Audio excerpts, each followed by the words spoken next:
हान ली की दृष्टि हल्के से चमकी और उसने उदासीन स्वर में कहा, द ग्रेट डेवलपमेंट टेक्निक वो नहीं है जिसके लिए मैंने फार वेस्ट में संघर्ष किया हो। वो तो मुझे स्वयं सौंप दी गई थी। मोनार्क ऑफ सोल डाइवर्जेंस ने सहज भाव से उत्तर दिया, चिंता मत करो।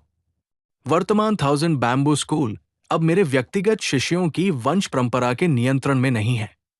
भले ही तुमने वास्तव में उसे लूटा हो, मुझे कोई आपत्ति नहीं, जब तक ये हमारे समझौते को प्रभावित नहीं करता। तुम जैसा चाहो वैसा सोच सकते हो। इसके बाद हान ली ने थोड़े संकोच के साथ पूछा, लेकिन मुझे ये अवश्य पूछना है, क्या आप सच में सोल सील्कर्स को भंग करने में असमर्थ हैं? बूढ़े व्यक्ति ने तिरस्कार से भरे स्वर में कहा, असंभव नहीं है, पर मेरी लाइफ स्पैन की सीमाओं के कारण यह मेरे लिए संभव नहीं। अन्यथा चाहे शाप कितना ही रहस्यमय क्यों न हो, वो मेरी दृष्टि से बच नहीं सकता। यद्यपि हान ली को इस उत्तर की आशंका थी, फिर भी उसके हृदय पर गहरी निराशा छा गई। शांत चेहरे के साथ हान ली बोला, ठीक है, यदि आप शाप नहीं हटा सकते तो मुझे डेविल फॉल वैली की यात्रा करनी ही पड़ेगी। कुछ समय के मौन के बाद बूढ़ा बोला, यंगस्टर, डेविल फॉल वैली में प्रवेश करना बुद्धिमानी नहीं है। मैंने स्वयं वहां जाने की योजना बनाई थी जब मेरी आयु समाप्ति के निकट थी, पर सोल अटैचमेंट टेक्निक मिलने के बाद मैंने विचार बदल दिया। मैंने इस घाटी पर गहन शोध किया है। क्या तुम सच में मानते हो कि केवल एक दो मूर्खों के जीवित लौट आने से तुम सुरक्षित निकल जाओगे? प्राचीन रिस्ट्रिक्शंस को छोड़ भी दें तो वहां की स्पेशल टीयर्स अकल्पनीय रूप से भयावह है। वे कभी कभी उसकी बात अधूरी रह गई। हान ली का हृदय कांप उठा। वे क्या करती है? वे अन्य वर्ल्ड्स के द्वार खोल देती है और डिमोनिक व डेविलिश मॉन्स्टर्स को मुक्त कर देती है। यदि तुम उनसे टकरा गए तो केवल भाग्य पर निर्भर रहना। अन्य वर्ल्ड्स?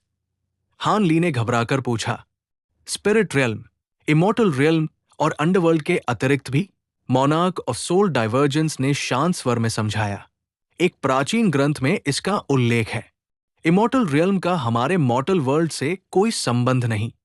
स्पिरिट रियल्म और अंडरवर्ल्ड उच्च स्तर के वर्ल्ड है, पर वहां से यहां आना सरल नहीं। वे विशस डीमंस और गोस्ट्स से भरे हैं। वे प्राचीन काल के एल्डर डेविल्स के समान हैं। यदि उन्हें अवसर मिले वे अवश्य पार आएंगे। उनके कुछ डॉपलगैंगर्स भी अत्यंत भयावह होते हैं और वर्तमान में तुम उन्हें संभाल नहीं सकते। Elder devils? हान ली विस्मित हो उठा। प्राचीन काल में उनके रियल्म से हमारे वर्ल्ड तक एक मार्ग था। तब उन्होंने मानव संसार में विनाश मचाया। एंशिएंट कल्टिवेटर्स ने उनसे असंख्य वर्षों तक युद्ध किया।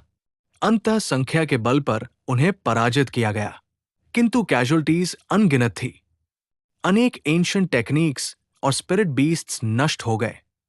यही एंशिएंट कल्टिवेटर्स के पतन का मुख्य कारण बना। हान ली सिहर उठा। फिर उसने पूछा, यदि elder devils Devil Fall Valley में आ सकते थे तो हेवनली साउथ अराजक क्यों नहीं हुआ? बूढ़ा ठंडी हंसी हंसा, वे सच्चे मार्ग नहीं होते। केवल निम्न स्तरीय डेविल्स या इनकारनेशंस ही आ पाते हैं और वे अधिक समय तक टिक नहीं सकते। लेकिन लौटने से पहले वे घाटी में प्रवेश करने वाले कल्टिवेटर्स को यातनाएं देने के लिए पर्याप्त समय रखते हैं। हान ली ने राहत की सांस ली, पर बूढ़े ने चेतावनी दी, सावधान रहो। वे कमजोर होकर भी अजीब एबिलिटीज रखते हैं। समान कल्टिवेशन वाला मानव भी उनसे मारा जाएगा। अंत में बूढ़े ने कहा, यह ग्रेट डेवलपमेंट टेक्निक की 5वीं परत और 2 कोर फॉर्मेशन पपेट डिजाइन्स हैं। एक सफेद जेड स्लिप घूमती हुई हान ली के हाथ में आ गिरी। रात गहराने पर हान ली नगर से बाहर उड़ गया। वन के पास उतरकर उसने जमीन में धंसे एक विशाल हरे सिर को देखा जो आज्ञाकारी दृष्टि से उसे निहार रहा था। हान ली मुस्कुराया, डेविल फॉल वैली में ये काम आएगा। उसने रिस्ट्रिक्शंस लगाए, ध्यानस्थ हुआ और हेवन पीक सेक्ट अंकित पीत मेडालियन को अंधेरे में निहारते हुए उसकी आंखें ठंडी चमक से भर उठीं।